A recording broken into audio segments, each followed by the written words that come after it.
Well, let's just cut to the chase then, because Yes, one ma'am. of the biggest fear, uncertainty, and doubt things that he has portrayed about you is that you've given donations to Democrats. And I mean, I think our president's done that. I mean, I I've don't done mean it. to tell.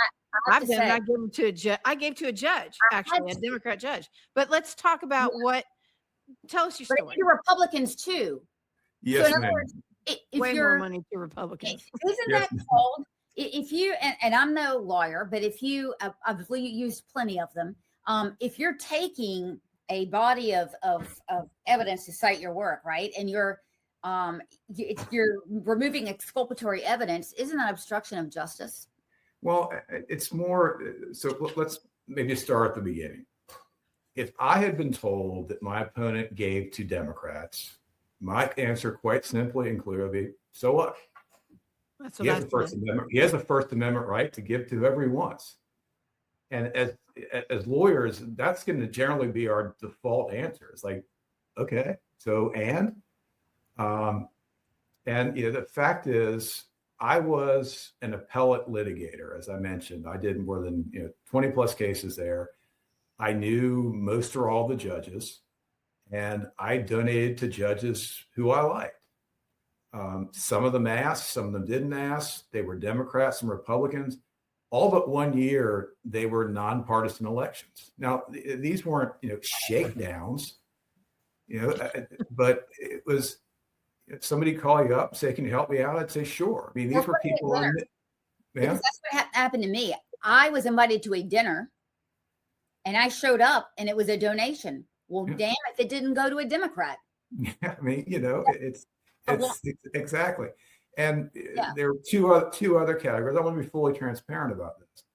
My single largest judicial donation was to a Wake County judge who's a Democrat, extremely conservative, and he was so hard on criminal defendants that the criminal defense bar, which I was never a part of, I didn't do criminal cases. I tried to represent the good guys. Tried to recruit a stooge candidate to run against him and get him off the bench. Well, that made me mad. So I gave him a bunch of money, and he duly crushed the stooge at the election.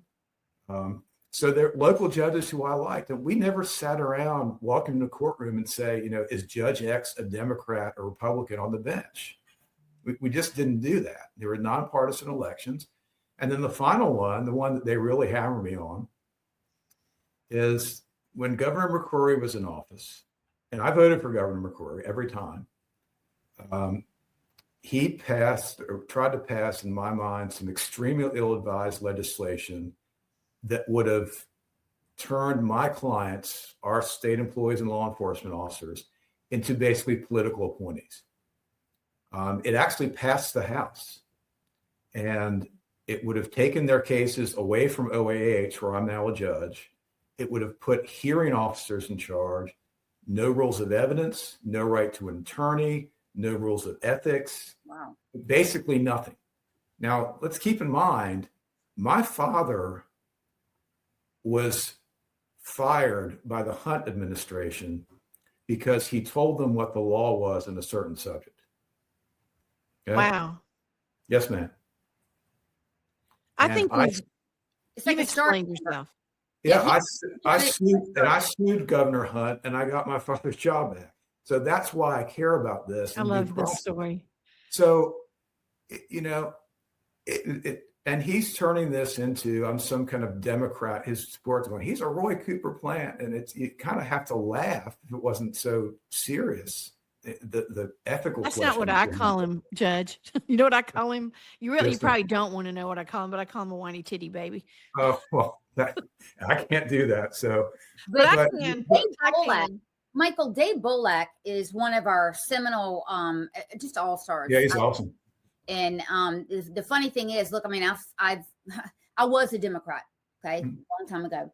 And so was Jesse Helms. Yeah, I love that. Yeah. So I'm very suspicious. So I walked over to him. This is during the primary. And I said, look, you're a Democrat.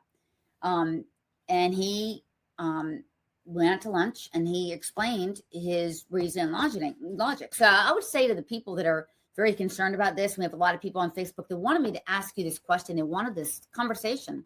Sure. That one of our, the most ass-kicking, Republicans we have is on the Strongest. council, Dave Bolak. Now you're going to be handcuffed. Your job is to be boring and interpret the law. So you're not going to be able to be, I'm going to do this, I'm going to do that. So, I'm telling the audience, we're not able to get into the flamboyant type of interviews that we're going to have coming up next with Mike. But so I'm going to have a moat for you. Do you know